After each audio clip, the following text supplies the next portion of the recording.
So వాళ్ళు ఎన్ని ప్రయోగాలు చేసినప్పటికీ కూడా ఎక్కడ ఎవరిని కూడా టచ్ చేయలేకపోయారు. మన దేశంలోని ఏ నగరాన్ని కూడా వారు టచ్ చేయలేకపోయారు. సో ఇంకా భవిష్యత్తులో ఎలాంటి పరిణామాలు చోటు చేసుకునేటువంటి అవకాశం ఉంది, ప్రమాదం ఉంది కల్నల్ గారు? మనం ఏ విధంగా జాగ్రత్తగా ఉండాల్సిన అవసరం ఉంది? ఏ నగరాల మీద పాకిస్తాన్ టార్గెట్ చేసేటువంటి ప్రమాదం ఉంది? సో భారత్ యొక్క యాక్షన్ ఎలా ఉంటుంది మళ్ళీ?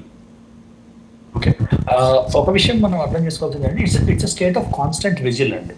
యూ కాంట్ అంటే మనము అయిపోయింది, వాళ్ళ అటాక్ విఫలం చేసాము, ఇంకా మనము రిలాక్స్ అవ్వచ్చు అని అనుకునే స్టేటస్ లేదు. It is state of constant and escalated whistle. So కంటిన్యూస్గా మనం మానిటర్ చేస్తుండాలి. కంటిన్యూస్గా మన డిఫెన్స్ సిస్టమ్స్ వాటిని చూసుకుని సరిగా పనిచేస్తున్నా లేదా, ఎఫెక్టివ్ ఉన్నా లేదా, మళ్ళీ రీసెట్ చేసుకుని మన సర్వేలెన్స్ సిస్టమ్స్ అవి బాగున్నా లేదా చూసుకుంటూ ఉండాలి. So that is one thing very important, inescapable అనమాట. సెకండ్ థింగ్ ఏంటంటే, వాళ్ళు ఏం చేసినా కూడా, ఇప్పుడు నేను రాత్రి ప్రూవ్ అయిపోయింది, 50 డ్రోన్స్ కూల్చేసాము, 2 J-15, J-17 విమానాలని, F-16 విమానాలను కూడా కూల్చామని, 2 పైలట్లని పట్టుకున్నాము.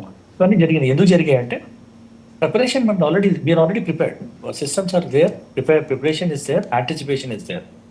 ఇక మనం చేయాల్సిందంటే ప్రాసెస్ ఏదైతే మనం అనుకున్నామో, డిఫరెంట్ ప్రాసెస్ ఏవైతే అనుకున్నామో, సర్వేలెన్స్ సిస్టమ్స్ ఏవైతే ఉన్నాయో మనం ఫాలో అయ్యి అప్రమత్తంగా ఉండడమే. అప్రమత్తంగా ఉండి దాని తర్వాత మన కౌంటర్ మెజర్స్ ఏంటి?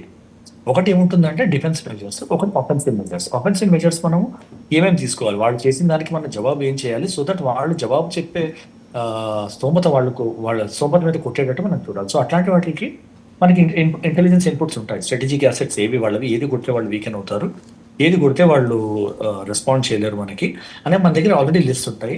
అవి ఆల్రెడీ టార్గెట్ చేసుకుని ఎప్పుడు అటాక్ చేయాలని ఆల్రెడీ మనం, ఒకవేళ మనం రెస్పాండ్ చేయాలని ఒకవేళ డెసిషన్ వచ్చిందంటే, మనకి నేషనల్ డిఫెన్స్ కౌన్సిల్ నుంచి డైరెక్షన్ వచ్చిందంటే, దెన్ ఏ టార్గెట్స్ అనేది ఆల్రెడీ ఫైనలైజ్ అయ్యి ఉంటే ఆ టార్గెట్స్ మనము మన టైం చూసుకుని మన మీటింగ్ చూసుకుని మన కన్వీనియంట్ టైం చూసుకుని మనం కొడతాం. దానిలో అనుమానం లేదు. ఆల్రెడీ రాజ్నాథ్ గారు డిక్లేర్ చేశారు ఎప్పటికీ ఆపరేషన్ సింధూర్ కాలేదు అని. సో మనము యూనిలాటరల్గా డిక్లేర్ చేసేంత వరకు ఇది నడుస్తూనే ఉంటుంది. సో బట్ వాళ్ళకి ఏం స్తోమత ఉంది అంటే, వాళ్ళకి స్తోమత ఏం లేదు, ఉన్నవన్నీ వాళ్ళు ప్రయోగిస్తున్నారు, ఉన్న దారులు అన్ని ట్రై చేస్తున్నారు, ఏదో ఒకటి చేసేదో నష్టం చేద్దాం. ఇప్పటిదాకా వాళ్ళు ఇంత ఎఫర్ట్ చేసే వాళ్ళు నష్టం, బిలియన్ డాలర్ల వెపన్స్ అవన్నీ పాటు చేసే వాళ్ళు అచీవ్ చేసింది ఏంటి? ఒక 20 మంది సివిలియన్స్ ని చంపినట్టున్నారు వాళ్ళు.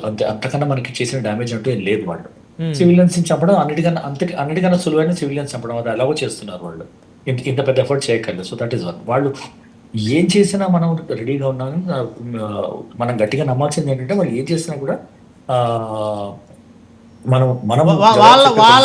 వాళ్ళు మన మీద ఎన్ని మిసైల్స్ ప్రయోగించాలనుకున్నప్పటికీ కూడా వాటిని గాలిలోనే ధ్వంసం చేసేటువంటి శక్తి సామర్థ్యాలు ఉన్నటువంటి S-400 లాంటి సిస్టమ్స్ మన దగ్గర ఉన్నాయనేటువంటి ధైర్యంతో మనం ఖచ్చితంగా మన దేశ ప్రజలు ఉన్నారు ఇప్పుడు.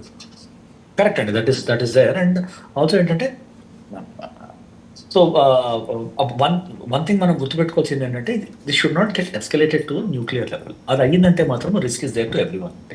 ప్రపంచంలో ఎవరికి న్యూక్లియర్ మిసైల్స్ ఒకసారి once nuclear missile with payload warhead is launched, ప్రపంచంలో ఏ దేశానికి దాన్ని ఇంటర్సెప్ట్ చేసే కానీ, దాన్ని రివర్వ్ చేసే కానీ, దాని రేంజ్ తగ్గించేది కానీ, రేంజ్ డైవర్ట్ చేసే కానీ కెపబిలిటీ ప్రపంచంలో ఏ దేశంకి లేదు. భారతదేశం మర్చిపోండి, యూఎస్ఏ మర్చిపోండి, ఏ దేశంకి లేదు.